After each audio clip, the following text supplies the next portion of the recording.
കേരളീയ വേഷത്തിലെത്തി ഭരണഘടന ഉയർത്തിപ്പിടിച്ചുകൊണ്ട് താൻ വലിയ ഭരണഘടനാ സംരക്ഷകയാകാൻ പോകുന്നു എന്ന് പ്രതീകാത്മകമായി പ്രഖ്യാപിച്ച് പാർലമെന്റ് അംഗമായി സത്യപ്രതിജ്ഞ ചെയ്യുമ്പോൾ പ്രിയങ്ക ഗാന്ധി ഇന്ദിരാഗാന്ധി എന്ന അവരുടെ മുത്തശ്ശിയെ ഓർക്കണമായിരുന്നു.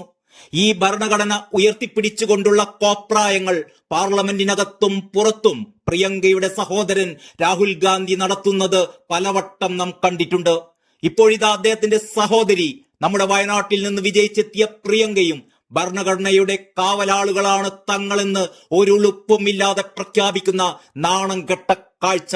ചരിത്രത്തെ മറവിയിലേക്ക് തള്ളാൻ പ്രിയങ്കക്ക് കഴിയില്ല എന്നോർമ്മപ്പെടുത്തിക്കൊണ്ട് ചില കാര്യങ്ങൾ അവരെയും അവരെ മത്സരിപ്പിച്ചവരെയും അവരെ വിജയിപ്പിച്ചവരെയും എല്ലാം വിനയപൂർവം ഓർമ്മിപ്പിക്കട്ടെ.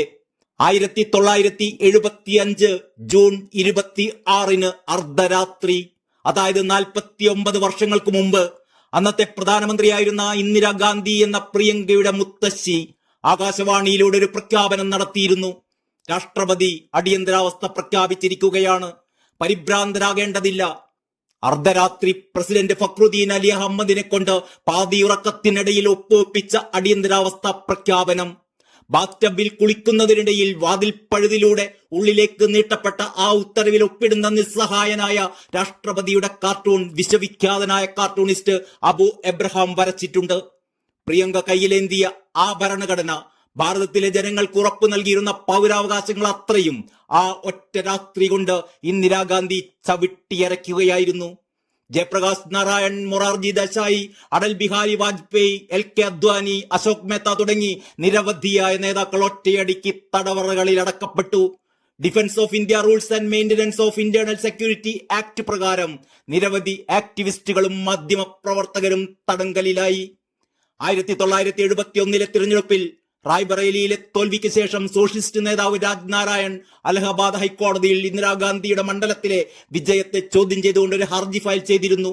ഔദ്യോഗിക പദവി ദുരുപയോഗം ചെയ്തതുൾപ്പെടെയുള്ള തിരഞ്ഞെടുപ്പ് ക്രമക്കേടുകൾ ഇന്ദിരാഗാന്ധിക്കെതിരെ രാജ് നാരായൺ ആരോപിച്ചിരുന്നു. 1975 ജൂൺ 12 അലഹബാദ് ഹൈക്കോടതി ജഡ്ജി ജഗ്മോഹൻ ലാൽ സിൻഹ ഇന്ദിരാഗാന്ധിയെ തിരഞ്ഞെടുപ്പ് ക്രമക്കേടിൽ കുറ്റക്കാരിയാണ് എന്ന് വിധിച്ചു. വിധി ഇന്ദിരാഗാന്ധിയുടെ തിരഞ്ഞെടുപ്പ് അസാധുവായി പ്രഖ്യാപിച്ചു. ഉത്തരവ് സുപ്രീം കോടതിയിൽ അപ്പീലിന് വിധേയമായിരുന്നു. ഇന്ദിരാഗാന്ധി സുപ്രീം കോടതിയിൽ തനിക്ക് വേണ്ടി വക്കാലത്ത് നൽകാൻ അക്കാലത്തെ പ്രമുഖ അഭിഭാഷകനായ നാനി പൽക്കിവാലയെ സമീപിച്ചു. സുപ്രീം കോടതിയിൽ വേനൽ അവധിക്കാലമായിരുന്നു. ജസ്റ്റിസ് VR കൃഷ്ണയ്യരുടെ അവധിക്കാല ബെഞ്ച് 1975 ജൂൺ 24 അലഹബാദ് ഹൈക്കോടതി വിധി സ്റ്റേ ചെയ്തു. ഇന്ദിരാഗാന്ധിക്ക് അങ്ങനെ തൽക്കാലം രാജിവെക്കേണ്ടി വന്നില്ല. പിറ്റേ ദിവസം, അതായത് 1975 ജൂൺ 25 ജയപ്രകാശ് നാരായണന്റെയും മൊറാർജി ദേശായിയുടെയും ഒക്കെ നേതൃത്വത്തിൽ ഇന്ദിരാഗാന്ധിക്കെതിരെ രാംലീല മൈതാനിയിൽ പ്രതിഷേധം ഇരമ്പി മറിഞ്ഞു.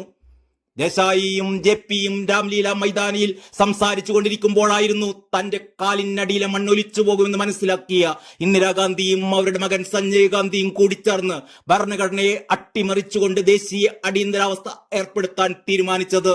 പിറ്റേന്ന് നേരം പുലരുന്നതിന് മുമ്പ് അവരാ ദൗത്യം പൂർത്തിയാക്കി. 21 മാസക്കാലം ഇന്ദിരാഗാന്ധി അടിച്ചമർത്തലിന്റെ ഭരണം നടപ്പിലാക്കി. നമ്മുടെ ഈശ്വരവാര്യരുടെ മകൻ രാജൻ ഉൾപ്പെടെ ആയിരങ്ങളാണ് ആ ഇരുണ്ട നാളുകളിൽ കൊല ചെയ്യപ്പെട്ടത്.